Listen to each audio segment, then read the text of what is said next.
આવેદનપત્ર આવ્યું, શેના માટે આવેદનપત્ર, શું માંગ છે?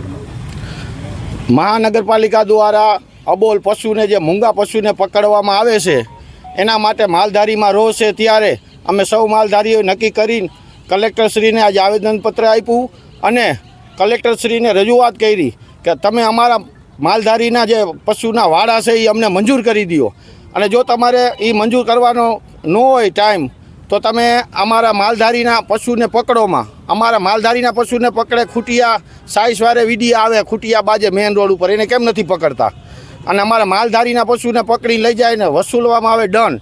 તો માલધારી પાસે દંડ ભરવાના પૈસા બધા માલધારી હરખા ન હોય તો જે વેરા પહોંચ માગે છે એ અમારે એક મોટો પ્રશ્ન છે. અમારે પાસે વાડા છે, જગ્યા છે વર્ષોથી, પણ વેરા પહોંચ એની નથી. અમારી પાસે કાયદેસરના વાડા નથી. તો અમારે કલેક્ટરશ્રીને રજૂઆત કરવાની છે કે અમારા વાડા બધા માલધારીના કાયદેસર કરી દઈએ, અથવા તો અમારા જે ગૌચરની જમીન છે આજુબાજુના ગ્રામ્ય વિસ્તારમાં, એ ગૌચરની જમીન ખાલી કરાવે ને ખરાબા ખાલી કરાવે તો અમારા માલધારી શહેરી વિસ્તાર બહાર વયા જાય અને અહીંયા પશુને અહીંયા વસાહત કરે.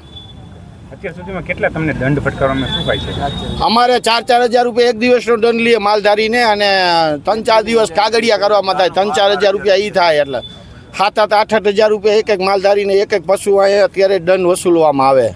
અમે કલેક્ટરશ્રીને એ અત્યારે માંગણી કરી છે કે તમે તાત્કાલિકના ધોરણે પશુને પકડવાના બંધ કરાવો. આની અંદર ભ્રષ્ટાચાર થાય કરોડો રૂપિયાનો. જે આપણે ખૂટિયા રાજમાર્ગો ઉપર રખડે છે એને પકડવામાં નથી આવતા, અને જે દૂધના ગાયું છે, પશુ અબોલ જીવ છે, એને પકડવામાં આવે માલધારીના માલિકીના. એટલે અમારી માંગણી અને લાગણી એ છે કે તાત્કાલિકના ધોરણે આ પશુને પકડવાના બંધ કરો. નહીં થાય તો તમે શું કરશો? તો અમે આવનારા દિવસોમાં બધાય માલધારી આખા મોરબી જિલ્લાના એક થઈને કાયદેસરની રીતે ગાંધીજીના માર્ગે અમે આંદોલન પણ કરશું, અને અમારા અબોલ જીવને બચાવવા માટે, અમારી ગાયોને બચાવવા માટે અમારે જે પણ લડાઈ કરવાની થાય એ લડાઈ કરશું.